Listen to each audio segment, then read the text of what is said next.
Quand j'ai commencé, j'étais marketing manager dans la finance la journée et stand-upeuse la nuit. Et donc, ça sonne un peu comme de la prostitution, dit comme ça.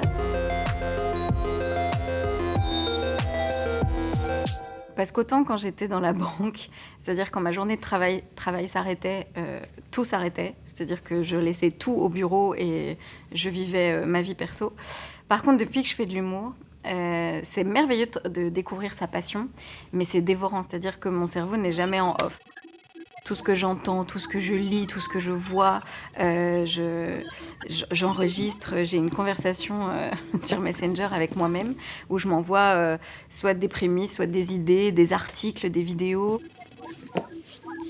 Mon humour se veut didactique et tente de répondre à des questions de fond, telles que peut-on rire de tout Le Costa Concordia est-il une solution à la crise des migrants Donc c'est H24 en fait, on dort jamais et le plus frustrant c'est quand on est couché, qu'on n'a plus aucune envie de bouger et qu'on n'a forcément rien sur la main pour écrire et c'est là que plein d'idées viennent.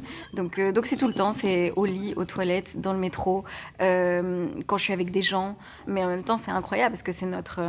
Enfin en tout cas moi c'est mon moteur, c'est trouver la meilleure punchline sur un sujet ou... Un nain attiré par des enfants est-il vraiment pédophile C'est visuel, hein.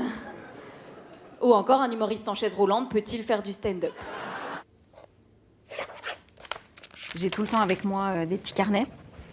Donc je note sur des carnets et du coup c'est complètement brouillon et je sais pas toujours me relire, mais à tout moment il y a une bonne vanne qui peut arriver, il y a une bonne info. L'humour c'est vraiment une question de mots et de rythme et parfois c'est frustrant parce qu'on trouve pas tout de suite le rythme ou on l'a eu mais on l'a perdu. Donc voilà, parfois juste un mot ça nous permet de faire un sketch entier. Parfois on a envie d'écrire sur quelque chose mais on met des mois avant de vraiment le vomir. Donc voilà, c'est tout le temps connecté, c'est très fatigant. Surtout pour les gens, je pense, avec qui on vit, parce qu'on parle que de ça, je crois, que de ça. C'est très drôle. Parfois, on a peur d'écrire des sketchs qu'on se dit dans notre tête, c'est très drôle. Tout le temps.